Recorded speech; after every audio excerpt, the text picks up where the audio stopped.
What is going on, guys? This is Miyasin, and I will be going over the pure Mitsurugi deck today because I think this deck is extremely good this format. It's at least in the top 3 best decks. Some people are saying potentially the best deck. I mean, they can play a lot of non-engine, a lot of starters, and they can side even more non-engine, and it's just like, it can search a kaiju. Like, what else can you ask for, right? Imagine going second against Lunalite and still feeling safe. That's like the kind of feeling that nobody can feel right now, except for like Sky Striker because they also play Hamp, but you know, that's another story for another day, right? The Mitsurugi, I think, is a little better, but yeah, you can always make it work if you're good with your deck. But this deck, I mean, it's been around for quite a while, and I think it's never been this good. So honestly, this is the perfect timing for you to dust off your Mitsurugi cards if you had them and you didn't really want to play them. And if you're like a Razor Mitsurugi player, then you're gonna have to I actually want to see upgrade to pure Mitsurugi, and it's gonna feel so good being able to play Dominus Impulse. It's just like, this card is so broken, it makes every deck that can play it so much better. But yeah, before we go into the deck profile as well as the combos, make sure you smash the like and subscribe button. And if you're interested in more Mitsurugi combos, make sure that you stay tuned because I will be making a yummy Mitsurugi combo video and deck profile very soon. And with that being said, let's get right into it. Alright, so for the deck list, I'm playing 16 1-card starters, so 3 Armasa, 3 Prayers, 3 Habakiri, 3 Pre-Prep, 3 Extravagance, and 1 Prosperity. Some people opt to only play 2 Armasa or like 2 Extravagance, no Prosperity. But like I said, I just want maximum consistency, so I want to have like a 93-ish% chance of drawing one of these cards. And I still have some 2-card combos. So for example, Saji with like a Reptile Monster, or like a Mitsurugi Ritual plus Saji, or like a Ritual Monster, and then you still get to play the game. So this deck has like a 94 something or maybe 95% chance of getting its engine started, which is very, very good. So yeah, it's not a deck that should be disappointing you too much. I think the main issue though is that the choke point for this deck is Saji's effect to search. So if like you have Habakiri and like Pre-Prep and like a lot of cards, it's just like a lot of redundancy. And if like the Saji gets Ash, then it hurts a lot, I'm not gonna lie. Or if like your Mitsurugi Ritual gets impulsed. So that's the reason why playing 3 Mitsurugi Ritual is extremely important, and also playing Pre-Prep so that you can search Mirror for like alternate ways of ritual summoning. It obviously helps like crazy, and obviously the fact that Mitsurugi Prayers is a 3 and not at 1. So shoutouts to the ban list. But yeah, for the bricks, I guess you can say 1 Saji, 1 Kusanagi, and then 2 Murakumo, 1 Futsu, 1 Night Sword Serpent, and then 1 Magatama, 1 Great Purification, 1 Mirror. It's very easy to just now play the Great Purification in the main deck and just side it instead. Magatama, I mean, this is a very good card to main deck because it's good going first and second. You can actually ritual summon on the opponent's turn, so if you get hit by D-Bear, you can still make more Akumo, like on turn 3, which feels really nice. So at least it gives you like some way of like having a win condition. The only issue is that you actually have to tribute the monsters you control, which is kind of rough. You're gonna have to have like 2 level 4 monsters because good luck having a level 8 monster on the field when you're under D-Bear. I'll give you a hint, it is slightly impossible to do. And then for the non-engine, we're playing 3 Ash, 3 Fua, 3 Impulse, 1 Call by the Grave, 1 Talon, 1 Nibiru, so that's 12. Then again, you can also just bump it up to like 14 if you side the Great Purification and like not play Prosperity. So yeah, there's a lot of ways to go about this deck building. But yeah, I think this is a very clean deck list for the most part, shouldn't disappoint you too much.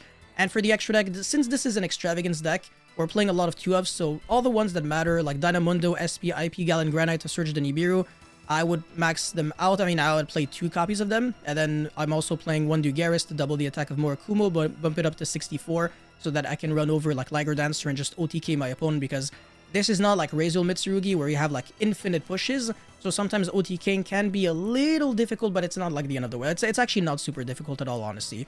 But yeah, like with one card, you already have like 64 plus 1200 damage in like 2 seconds. Yeah, it's not a problem.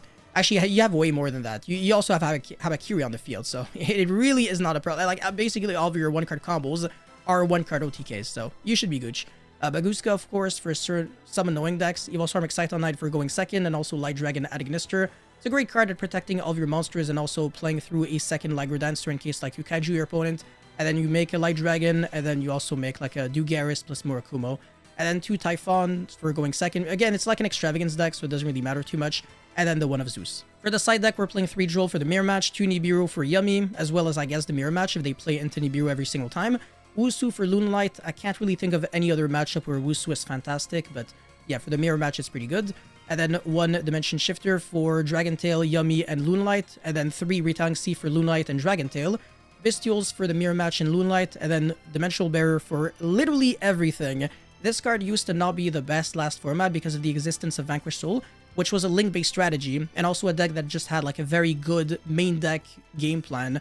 So even if it couldn't summon from the extra deck at all, it was still very, very good. I feel like every single deck, even K9 Crystron, which plays both Synchros and Xyz, they still hard lose to D-Barrier, because if you call Xyz, then they're basically playing pure Crystron with a small, very small Crystron engine. Honestly, the only other Synchro that they would be making would be like one Dragster, which is basically nothing. It's like Aliskeletis Dragster. It's not the end of the world. So yeah, D-Barrier is very good against just about everyone when you're going first. Honestly, I think this is better than citing like the one of Judgment, the one of Anti-Spell that sometimes can not necessarily give you a full turn. So yeah, it's really up to you for the side deck. It also depends on your environment, but like I said, for the most part, this is a great deck list. Good main deck, good extra deck, good side deck. But with that being said, let's get into the combos. So combo number 1, I have Habakiri and nothing else, so I'm going to be using its effect. It's once per dual effect, which doesn't matter because you only need to resolve its effect once in order to win. But yeah, summon Saji, tribute it, and then search for Mitsurugi Ritual. This is like the main choke point, like I said. And then Ritual, summon the Habakiri from hand, tribute to the Aramasa Night Sword Serpent from the deck, Chilling Quenchling 2.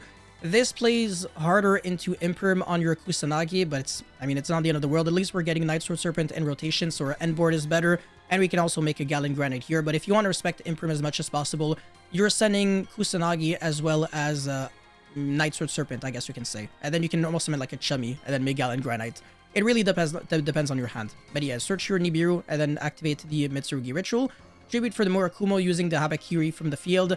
And then you're going to be searching for the Mitsurugi prayers and then make IP and then set the prayers. And you have Murakumo, IP, prayers, and Nibiru. So that's 1, 2, 3, 4, 5. Hold on a second. Maybe not 5, but yeah, 5 disruptions in total. So your opponent has to like discard a card, you Regeki everything, IP into SP banish and then banish again, or into Dynamundo, shuffle back the Habakiri from the graveyard into the deck, and then you also get to shuffle back an opponent's card into the deck. So yeah, either way, whether you're making SP or Dynamundo, this is 2 disruptions. But it's obviously worse when you already have like prayers in rotation. This is pretty nice, and also Nibiru being able to like tribute your own Murakumo. Worst case scenario is also very cool. Combo number 2, and this is where it gets a little more explosive because we can afford to like actually pop off and play this deck as a combo deck. So we're going to be searching both Habakiri as well as Mirror. And the Mirror actually does something here. So yeah, summon your Saji, get your search for Ritual, the exact same beginning of the combo. But it will be a little different when we're going to be getting more cards in rotation. So we're going to be seeing this in just a, a second. So Gallon Granite again, search your Nibiru, and then summon the Murakumo from deck. Habakiri comes back, and then search for the prayers. And then we're going to be activating the prayers. So we're going to be playing a little harder into Nibiru. Search for the Futsu, and then the Kusanagi comes back off of prayers, and also Murakumo off of its own effect. Search for the prayers, so if you get nibbed, this is like your only recovery, and you still obviously still have Nibiru, so it's not the end of the world.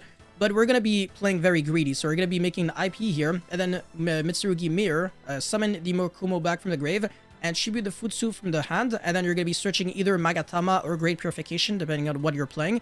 I prefer searching Great Purification if I'm main decking it, but obviously if I'm not main decking it, then I can't search it, so it would be Magatama, and that would be the end board. So IP plus the Murakumo, and then obviously Kusanagi, Habakiri, and Nibiru, prayers, and Great Purification. So I'd be getting so many more resources in rotation, and also like there's an Omni Negate in the process off of 1 card still. So this is extremely broken. Now this is even nicer because I have pre-preparation of rights with Mitsurugi Ritual, and I'm going to be playing this in an interesting way. I'm not going to be searching Habakiri, but rather Murakumo. And I'm going to be going for the Mitsurugi Ritual by summoning the Murakumo from the hand by pitching the Night Sword Serpent as well as Aramasa. And then Chilling Quenchling 2 again, revive back the Night Sword Serpent, search my deck for Habakiri. This plays very well into Drool because by the time I get my first search... actually, no, never mind. I lied because obviously the Murakumo would be... But still, at least I'm prioritizing Murakumo summon very early on. So it's still not too bad into Drool, honestly. But yeah, I will be going for Habakiri, summon the Kusanagi, tribute the Murakumo, chain block, so recycle back, revive back and also recycle back the Ritual. So I have Ritual and Prayers that was searched off of Murakumo. And then I'm going to be overlaying for Gallon Granite, search my deck for Nibiru, and then of course activate Mitsurugi Ritual, summon Futsu from the deck by pitching the Habakiri from the hand, search my deck for the Great Purification, and then activate the Mirror, summon back the Habakiri from the graveyard by sending the Futsu from the field, and then Futsu comes back, search for the Magatama. So I literally have all the 3 spells and traps in rotation, which is really nice. So I'm turning like pre-prep and Mitsurugi Ritual into every single spell and trap. So I'm triggering every single Mitsurugi Ritual monster to search like a generic Mitsurugi card. So I'm really getting the max value. And also I have Futsu on the field with IP and Nibiru in hand. So this is like a really unfair like end board. And it's not even like a 5-card combo. It's really just like a super simple 2-card combo. IP into SP or Dynamundo with Futsu that can revive back infinite cards. Murakumo to discard and also Regeki. Prayers, Omni Negate, and then, you know, destroy like something or Ritual Summon again on the opponent's turn. And obviously Nibiru, I can nib myself and then I can get crazy value. This is absolutely gorgeous to look at. Now, last but not least, we're going to be seeing how we can beat Droll and Logbird by doing some draw phase shenanigans. So draw phase, Prayers, pitch the Aramasa in this instance, search the Saji and then summon it. This is still draw phase, so Chilling Quench, Chilling 2 get 2 searches, so Habakiri as well as Mitsurugi Ritual. And then Ritual summon the Habakiri from hand by pitching a Nightsword Serpent as well as Kusanagi.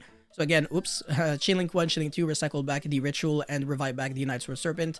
And then Ritual summon the Murakumo from deck. And yeah, this is where like Droll really doesn't hurt you at all because, well, first of all, we already searched like 5 times by the time Droll hurts us. Well, I mean, hits us. And also, like, we can just chain Murakumo to Droll, so our opponent has to like discard another card. Our opponent will be down to like 4 cards in hand on turn 2. Honestly, with 4 cards in hand into like a Murakumo and everything that we're going to be doing, it's going to be extremely overwhelming. It's still IP with, you know, Prayers, Murakumo, and Habakiri, and you have like 3 other cards in your hand on top of that. Yeah, good luck to anyone, honestly, who has to play against this deck and has to deal with like draw phase, Prayers, pitch, and monster. It's completely overwhelming.